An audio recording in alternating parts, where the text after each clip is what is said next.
Get ready. Straight from the streets of LA. Lower Alabama, that is. We're talking SEC football, and that's all. This is AP and Kelly as we see it. I'm all about that action. I'm all about that action. I'm all about that action. I said I'm all about that action. I'm AP Stedham from LA, Lower Alabama. And I'm Kelly Finley, journalist of more than 24 years, covering all things news and notes, sports, of course, and some SEC football. This is AP and Kelly as we see it, a syndicated weekly 1-hour show discussing the Southeastern Conference and always keeping an eye on the national college football scene and more. Hey, Kelly. Hey, co-host, how are you? I'm good, Kelly. I'm good. We're moving right along with this schedule. I know, right? You're living the dream. I see you on social media, and all of us drool when we get to see all the fun stuff that you do throughout the week. And we'll talk more about those handles and ways in which people can, keep up as well. But I know we want to first thank our sponsors. Yeah, we want to thank Greer's Markets. They have Lucy's Recipe Library, so you don't have to reinvent everything. And remember, on Saturdays, especially during football season, football, family, and friends. And you can buy everything you want at Greer's when you're in the store physically. But if you can't make it that day, you're working so hard to prepare things, you can call that Audible and click on Groceries to Go, and they'll deliver everything to your house, your office, your venue. And so you won't have to miss out on anything. And remember, Kelly, Greer's got it. They guarantee it. I don't know. We might be so greedy. We're past the Audible stage. We just want to put this as its own play. right. Special play, Greer's Markets every Saturday. That's right. and beyond, for sure. And then we want to thank Wind Creek. They have the 3 locations in Atmore, Montgomery, and Wetumpka. So check that out. It's a fun place. They have food. You can play and they have the spa. They have many things, the cooking facilities at some of the locations as well. So check that out, Wind Creek. And then we want to thank Robertsdale Dental Care, 251-947-3636. Dr. Jason Northcutt. Not only does Dr. Jason Northcutt offer basic full-service dental treatment, but Dr. Jason Northcutt has developed a niche within the practice where he provides comprehensive dental implant services such as single implants, bone grafting, and full mouth reconstruction. Dr. Jason Northcutt has been highly trained in those disciplines to offer comfortable and long-lasting solutions to major dental problems. So come by and see Dr. Jason Northcutt and his staff at Robertsdale Dental Care, 251-947-3636. Lots to smile about, indeed. Thankful for our sponsors. I mentioned our social media presence. You can follow us on Instagram, Facebook, and X, and there you'll see the videos, the pictures, the interviews. You also will see the links to our podcasts and this visual of the show so that you can keep up with what's what and who's who. Really, we're putting together the best game plan for you when it comes to which games you really need to hone in on and who are some of the standout players. We are able to do that because of our, of course, sponsors, AP, but we also are hugely thankful for the guests that we get on the show each and every week. And that's thanks to all of your years doing what you do best and your travels too. So those pay off big time for us.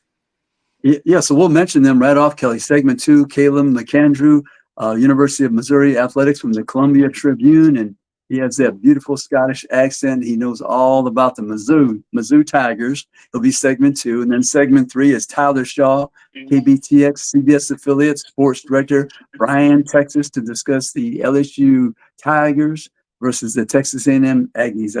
That's a big ball game. Segment 3. I like the way you say Tigers. I like that. You know what?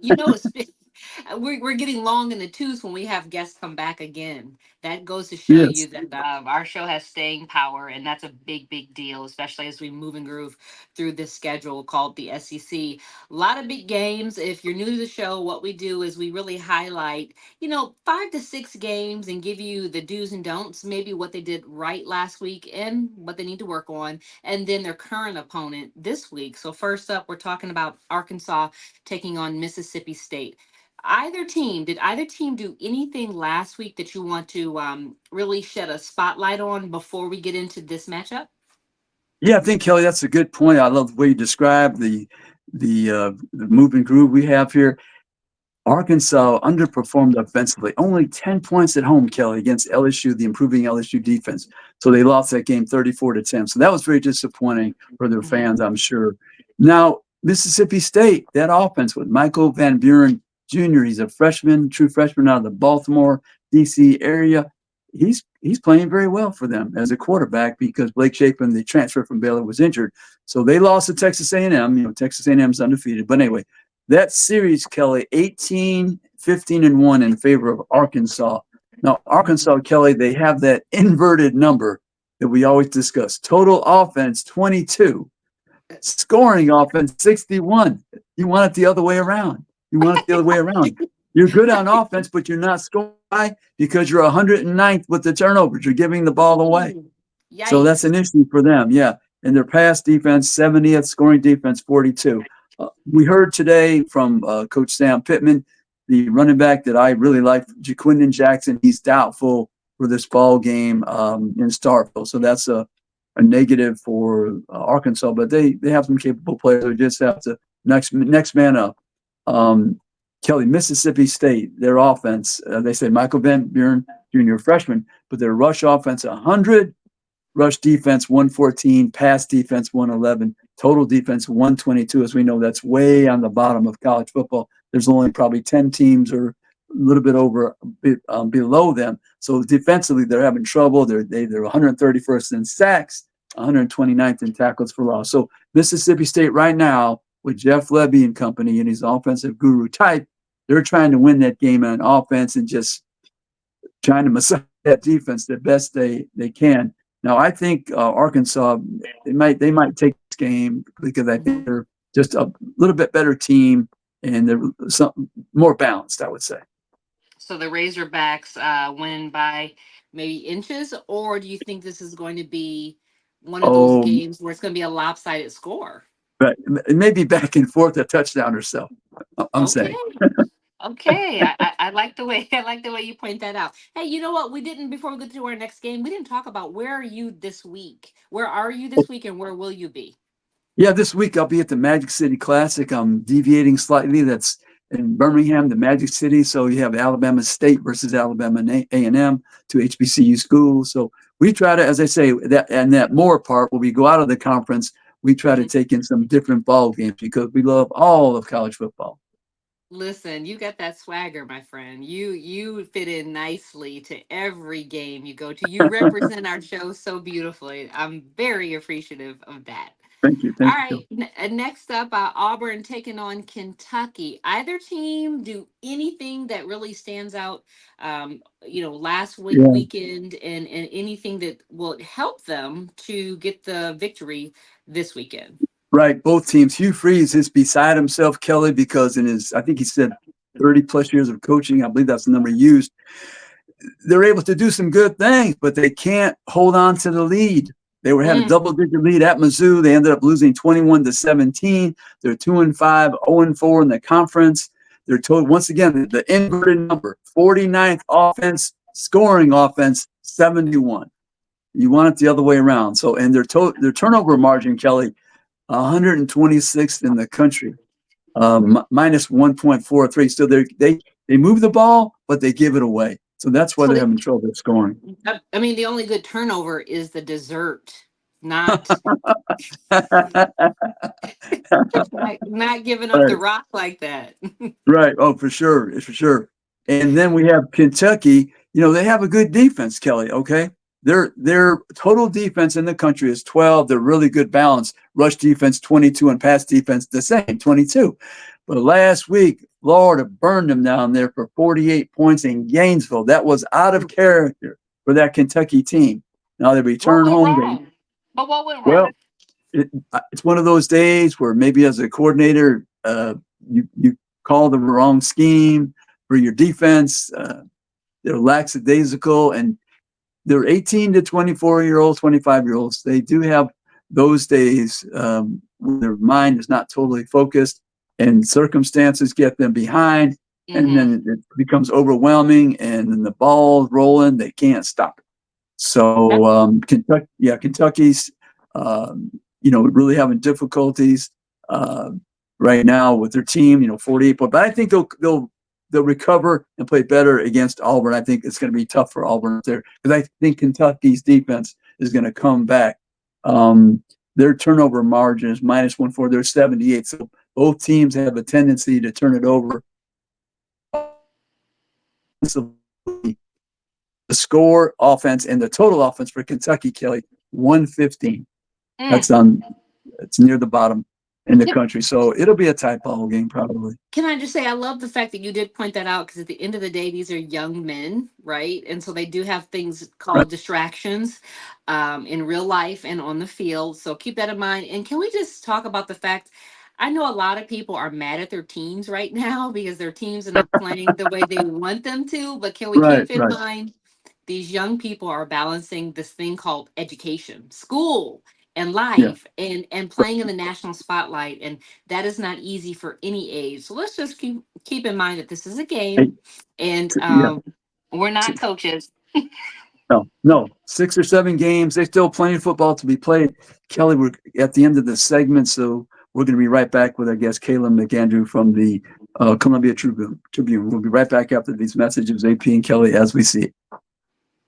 I'm AP Stedham with Dr. Jason Northcutt of Robertsdale Dental Care. AP, not only do we offer basic full-service dental treatment, but I also have developed a niche within the practice where I provide comprehensive dental implant services, such as single implants, bone grafting, and full mouth reconstruction. I've been highly trained in those disciplines to offer comfortable and long-lasting solutions to major dental problems. Come by and see Dr. Jason Northcutt at Robertsdale Dental Care. Hi, I'm AP Stedham for Greer's Markets. If you're planning a big party or for every day, shop at Greer's for delicious food, beverages, and snacks. Save time and money by checking on Greers.com and use Groceries to Go to get your Greer's groceries delivered. Look at the weekly ad for more information. 29 locations in Alabama, Florida, and Mississippi, serving the region since 1916. Remember, Greer's got it. They guarantee it. We're back with AP and Kelly as we see it. And Kelly, we have a very good friend of the show, Calum McAndrew, University of Missouri Athletics for the Columbia Tribune. Welcome back to AP and Kelly as we see it, Calum. Thank you very much for having me. Good to be here. Yeah, it's great to see you. It's been too long. It has been, yeah. It's been since I've chatted with you guys, so yeah. But Calum, that football season flies. It's already into the 6th and 7th game for the SEC, and Mizzou travels to Tuscaloosa. I think they haven't been there very many times to Tuscaloosa. No, not even since they joined the SEC. I think the last time they played each other was during the COVID season when Alabama came up to Columbia. So yeah, this is a pretty infrequent meeting. Oh, right. So, hey, we want to ask about our main man, Luther Burden III. I mean, he's been making some plays for them, but I'm not sure if that's enough. But they've been winning. Sure. What do you want to ask about Luther? What do you? Well, do you think he's getting the ball enough? And did he have a fumble last week? Is that right? Yeah, he muffed a punt, and Auburn scored a touchdown with it, which was a pretty rare instance for him. So that was interesting. Yes. Whether he's got the ball enough or not, there's some debate there. When you look at what Missouri has available to it, I kind of asked Eli Drinkwitz about a different receiver, Josh Manning. He's a sophomore who's really taken a few steps forward this offseason about whether they're going to try and give him more touches. And Drinkwitz kind of responded to me saying, well, everyone wants me to hand the ball off to the running backs more. Everybody wants me to give Luther Burden as many touches as possible. I can't make everyone happy. I think they could maybe design more plays around Luther. I think they could, we saw it in his freshman season and we haven't seen it since, I don't think. Them throwing Burden into Wildcat. They try and give him some touches on punt returns, which obviously went wrong against Auburn with the muff punt. But I think they could try and figure ways to get the ball into his hands a little bit quicker, especially for an offense that's for most of the season been a little bit stagnant getting the ball downfield.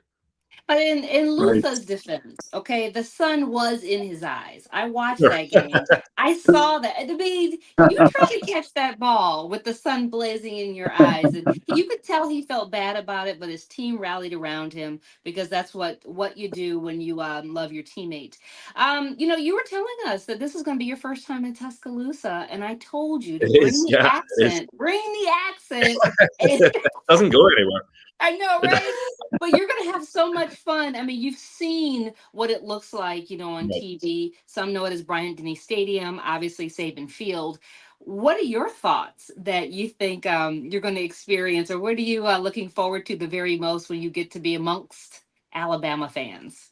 I mean, this is it's one of my favorite parts of the job is getting to see new parts of the country. So going to be going. I've been to Birmingham before, which is where I'll be staying since the hotels in Tuscaloosa sell out pretty quickly. I learned that earlier this year.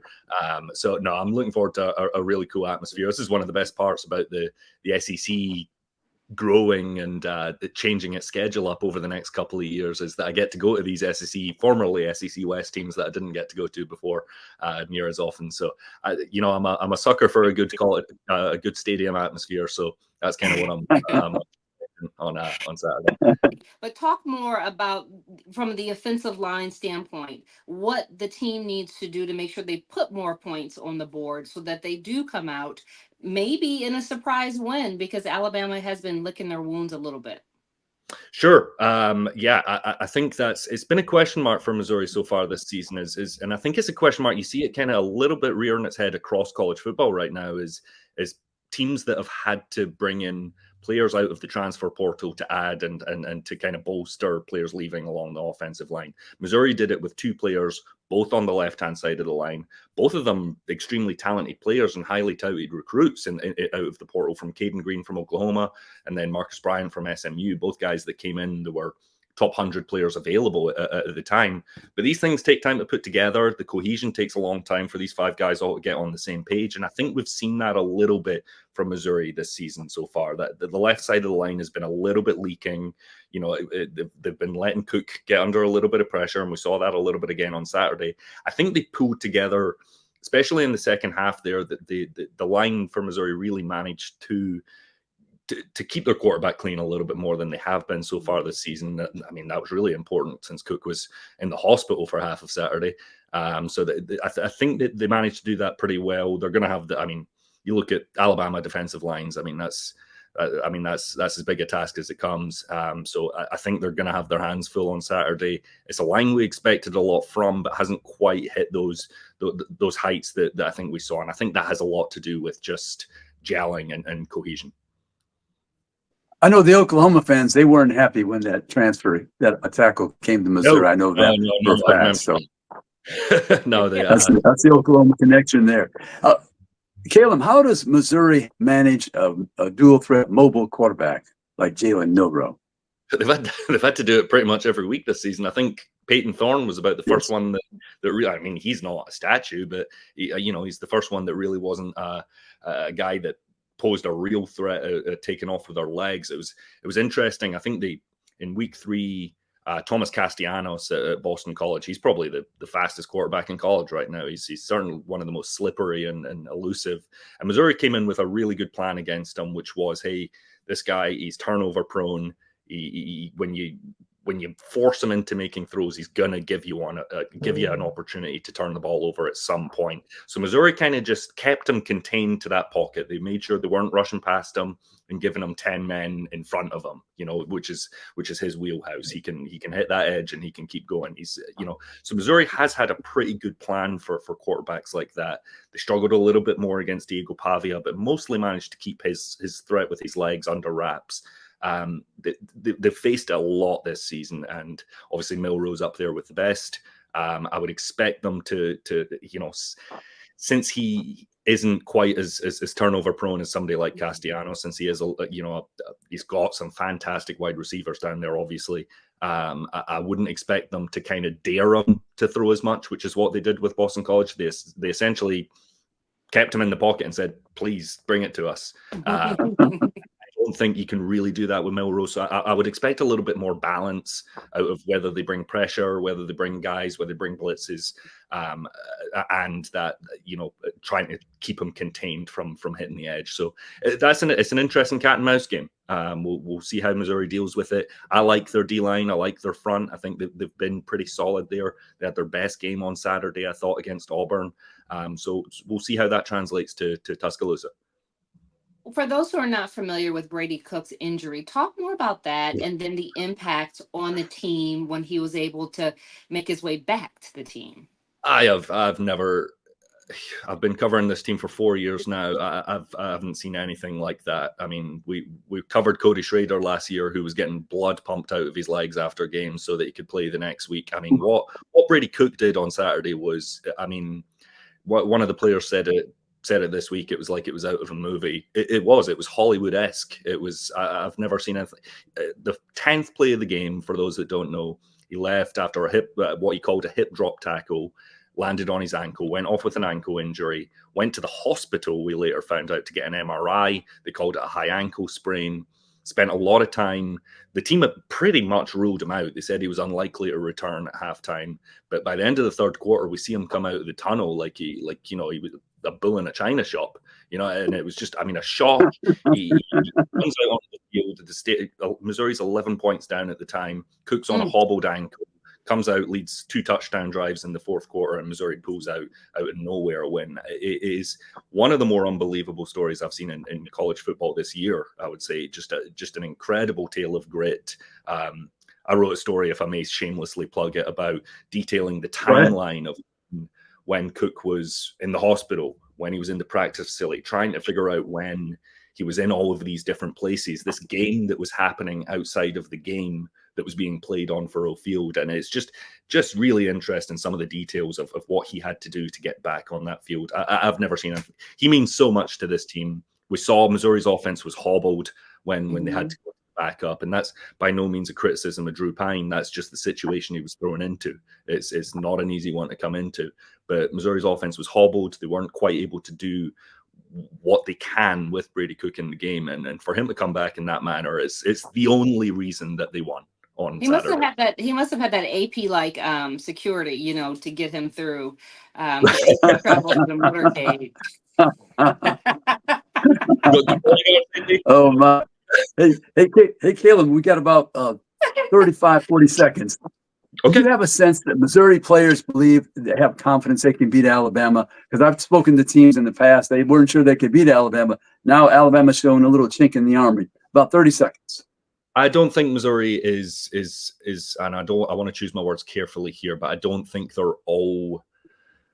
they are only concerned about what is happening inside that building right now. I think they believe they have the talent to beat any team in the country. They haven't quite, from an outside perspective, shown that they can. I think they believe inside that building that they can. I think it's going to be a really interesting game on Saturday. I would give the edge to Alabama. I think that, it's Bryant-Denny Stadium, man. It's a tough place to go and win, and Missouri might have a hobble quarterback, but I believe that this Missouri team does think it can go and take down a big dog at one point. Hey, thank you, Calum McAndrew, Columbia Tribune, University of Missouri Athletics. We'll be right back after these messages with AP and Kelly as we see it.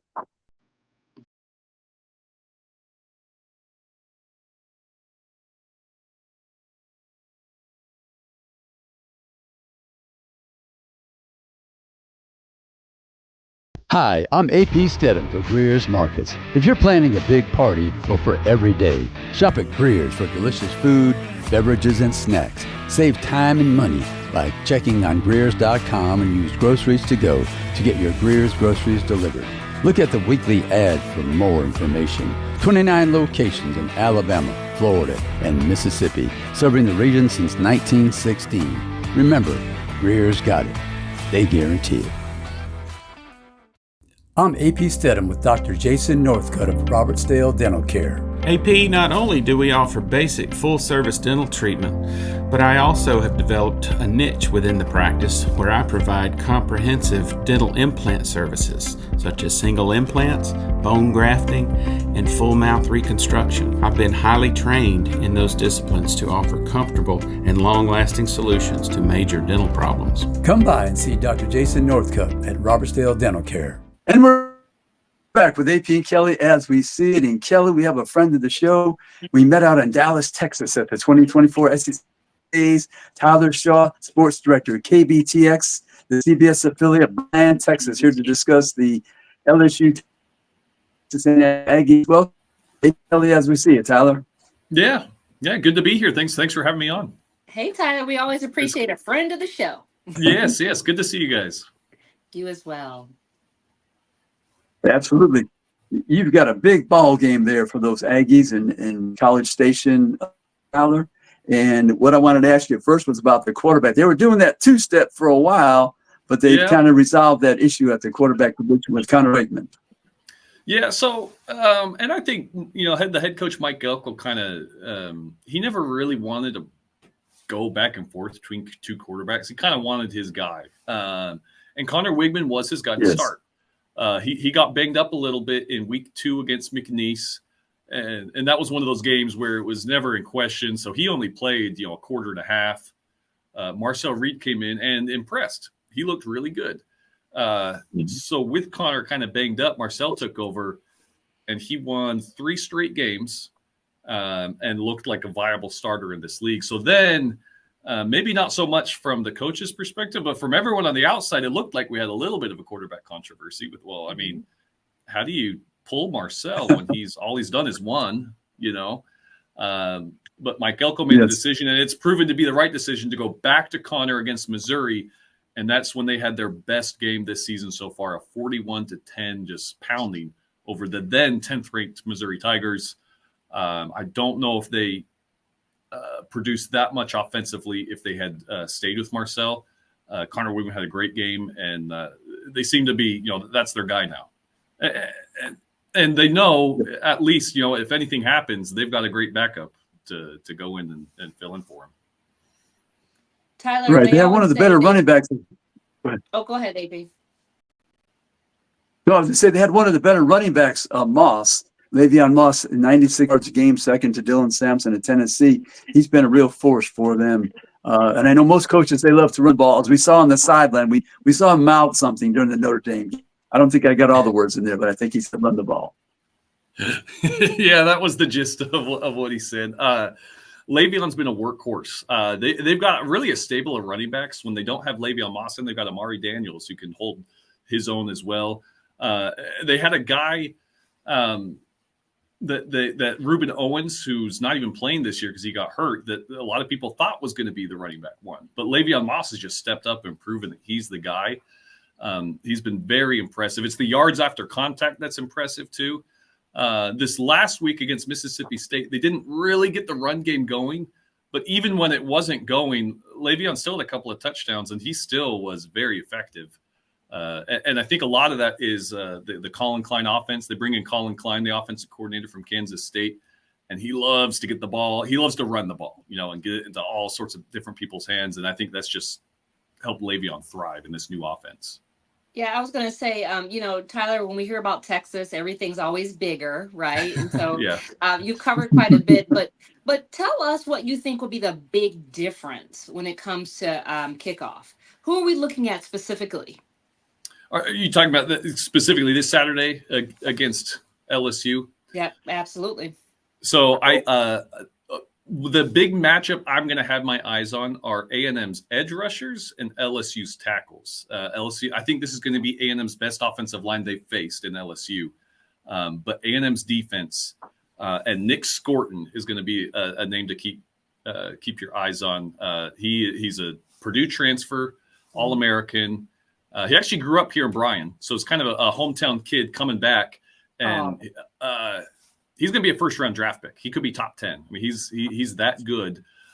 He's had great games stats-wise, and even the games that he hasn't had great stat-wise is pretty much because they double him all the time because they know that's the threat on the outside. So if he can get to Nussmeier, him, Shamar Stewart, all those edge rushers, Cassius Howell, if they're going to get to Nussmeier and if they can, disrupt kind of that passing attack, that's going to be key for A&M.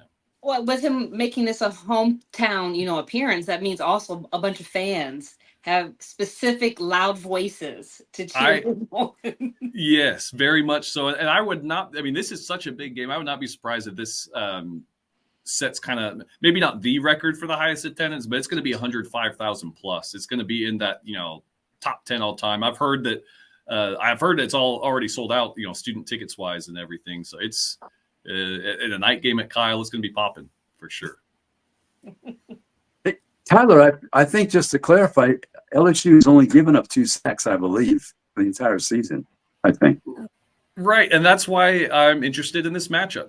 I think A&M's defensive line is really, really good, and LSU has protected their quarterback.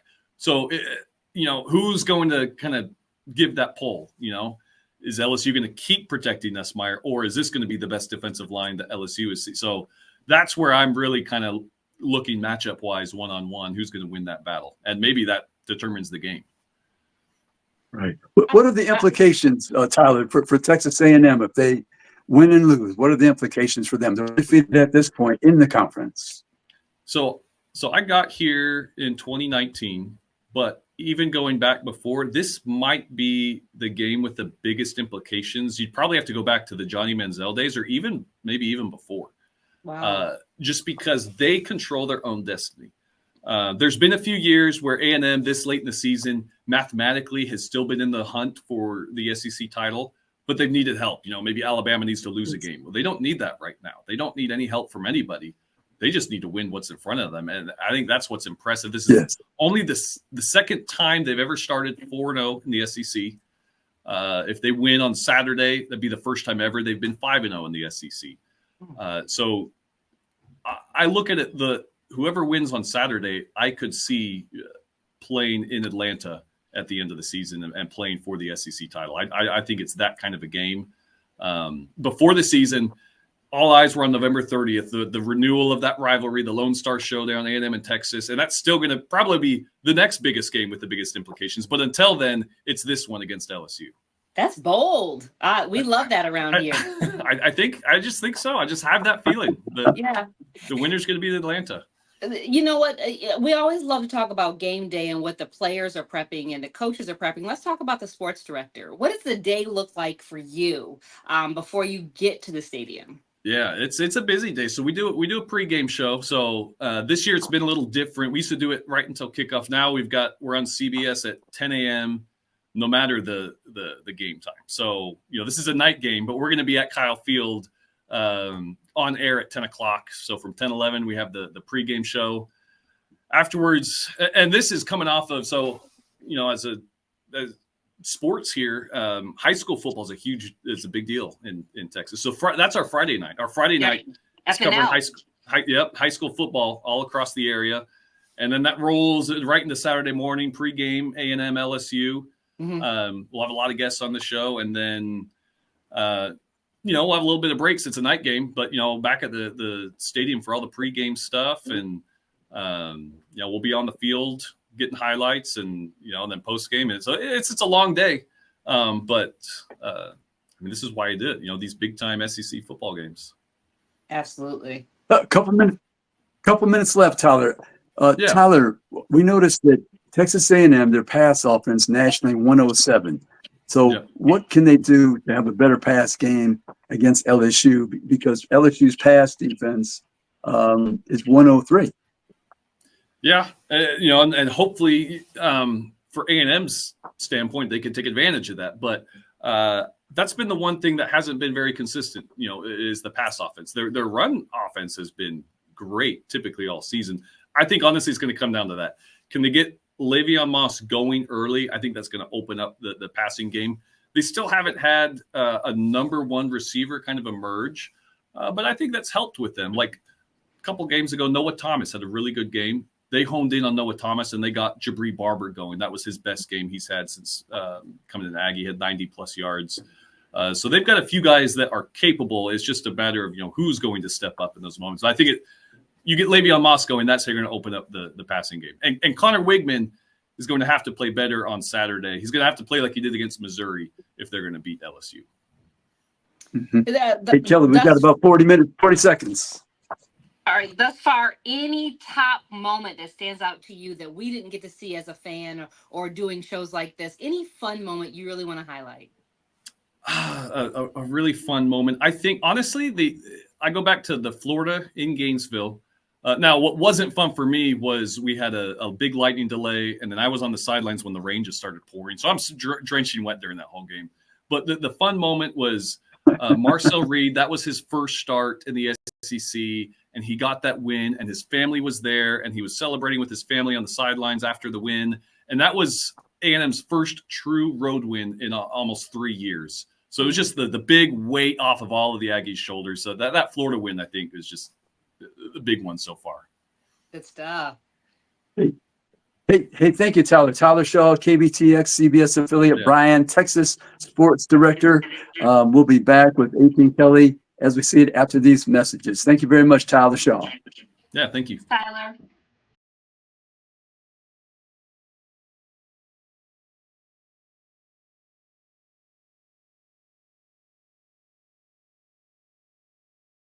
Hi, I'm AP Stedham for Greer's Markets. If you're planning a big party or for every day, shop at Greer's for delicious food, beverages, and snacks. Save time and money by checking on Greers.com and use groceries to go to get your Greer's groceries delivered. Look at the weekly ad for more information. 29 locations in Alabama, Florida, and Mississippi, serving the region since 1916. Remember, Greer's got it. They guarantee it. I'm AP Stedham with Dr. Jason Northcutt of Robertsdale Dental Care. AP, not only do we offer basic full-service dental treatment, but I also have developed a niche within the practice where I provide comprehensive dental implant services, such as single implants, bone grafting, and full mouth reconstruction. I've been highly trained in those disciplines to offer comfortable and long-lasting solutions to major dental problems. Come by and see Dr. Jason Northcutt at Robertsdale Dental Care. And we're back with AP and Kelly as we see it. And Kelly, we want to thank Tyler Shaw, the KBTX CBS affiliate sports director from Bryan, Texas. And we had, segment 2, we had Calum McAndrew, Columbia Tribune as well. We want to thank both our guests. Yeah, they add so much texture to the show and really help us to maybe hone in on certain players that we may have overlooked. I mean, that's the beauty of having that insight from some local voices and local names with boots on the ground. Big thank you to them, of course. And thank you to our sponsors too, right, AP? Absolutely. In order, Greer's Markets, Wind Creek Casino, also Robertsdale Dental Care. Yeah. Thank you so much. They do so much, and they allow us to do what we get to do each and every week. All right, back to the list. Next on our list, Oklahoma taking on Ole Miss. Okay, so 18th ranked Ole Miss. What do we need to know about either team, and what should both teams focus on as both vie to come out on top this week? Right. Oklahoma, we discussed them beginning of the season, Kelly, preseason. We said that there's a chance that they did not have the offensive and defensive lines that were SEC ready. And that's really proven true because they've given up, I think, the most sacks in the conference. Consequently, they've done that quarterback shuffle, and they're going to do it again this weekend, bringing back Jackson Arnold. He's the more pure passer of the two. Mike Hawkins Jr., the dual threat quarterback, freshman from Dallas. So they're going to have him. And then they changed OCs. We know they have the new, and you like that name, Finley. You love that name, Finley. Right. He's going to be the new OC, you right? got me earlier in the show. I mean, you put a Finley on it. You were excited. You were excited. I understand. So new OC.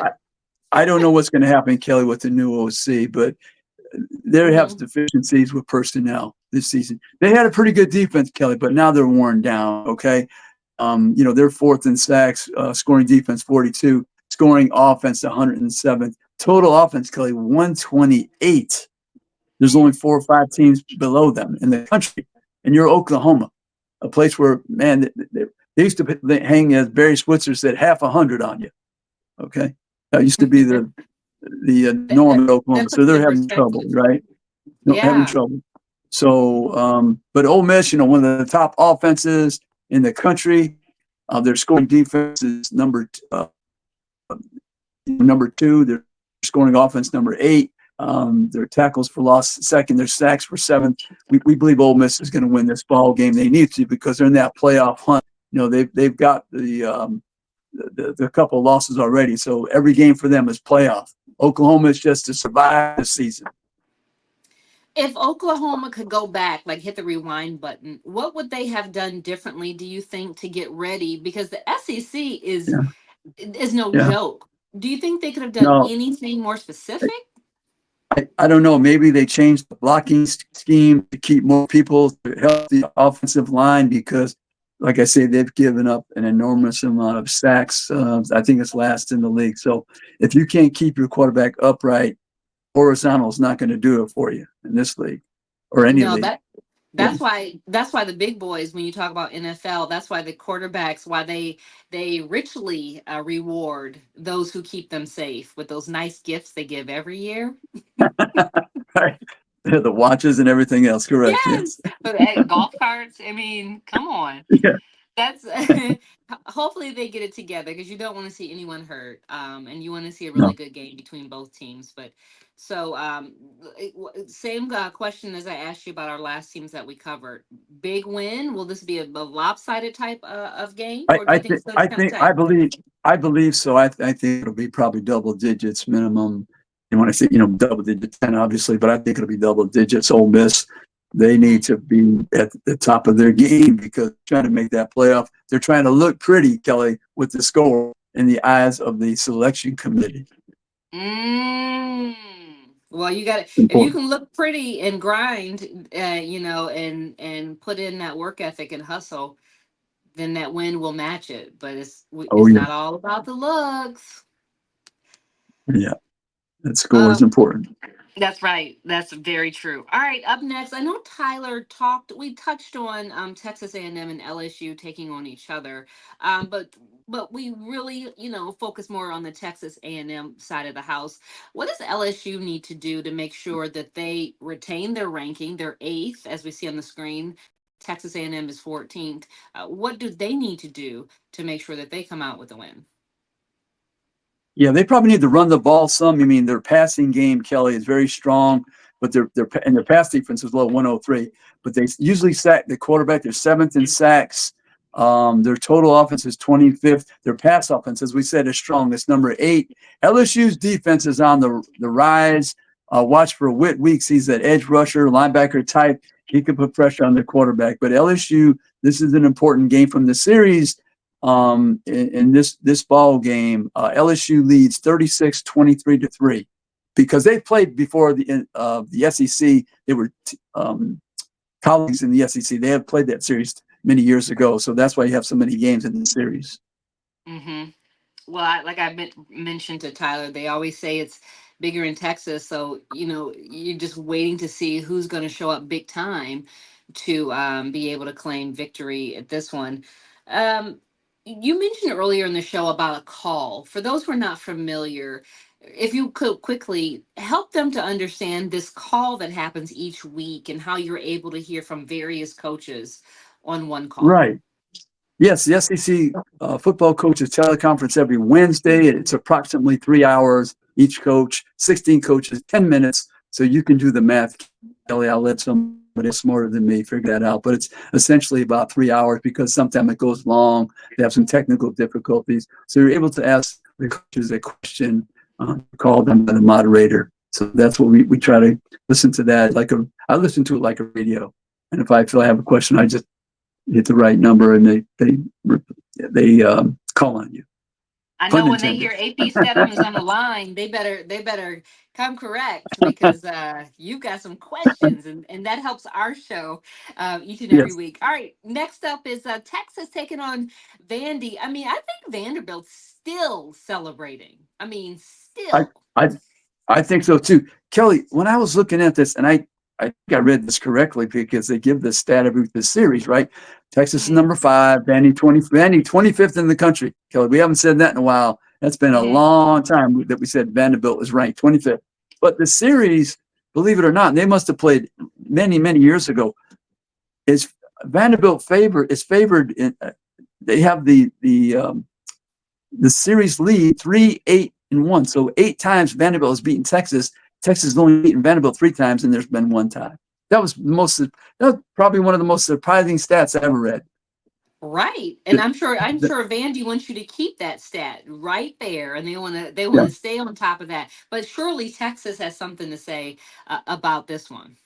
Yeah, Texas, Kelly, they only were sacked 6 times the entire season, but in their loss to Georgia 30-15, Georgia sacked them 7 times, 1 more than they had for the entire season. So their offensive line, they weren't ready for a top SEC team. So, but they still lead in a lot of categories, total defense 1 and scoring 1 and tackles for loss 14, sacks 18, scoring offense 17. They're right up there in a lot of categories. But that Vanderbilt team, they possess the ball and they have a really cool inverted number, Kelly. We spoke about inverted numbers.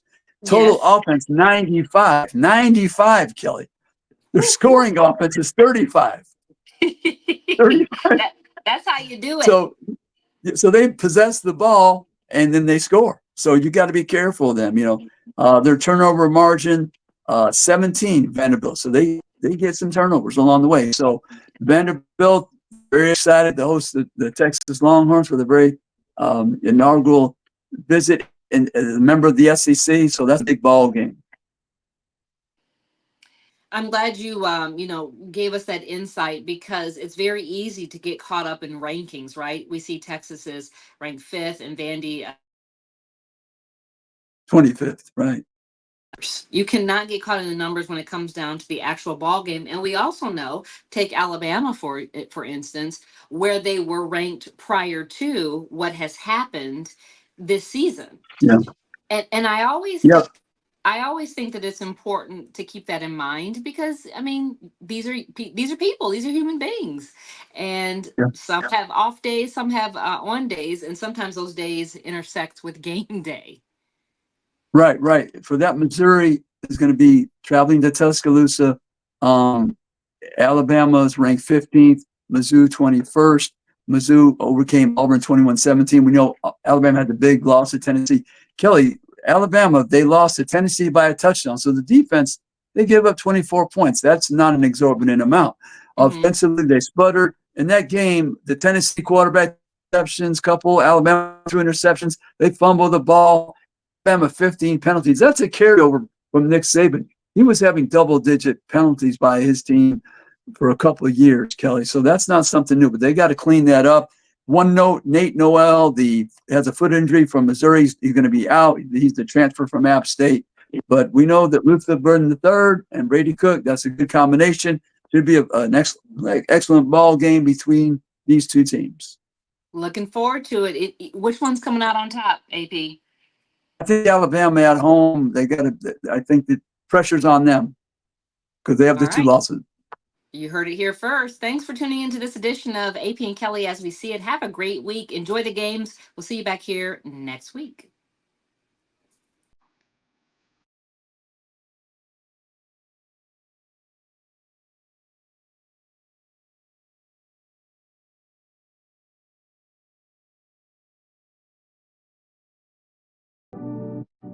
Hi, I'm AP Stedham for Greer's Markets. If you're planning a big party or for every day, shop at Greer's for delicious food, beverages, and snacks. Save time and money by checking on Greers.com and use groceries to go to get your Greer's groceries delivered.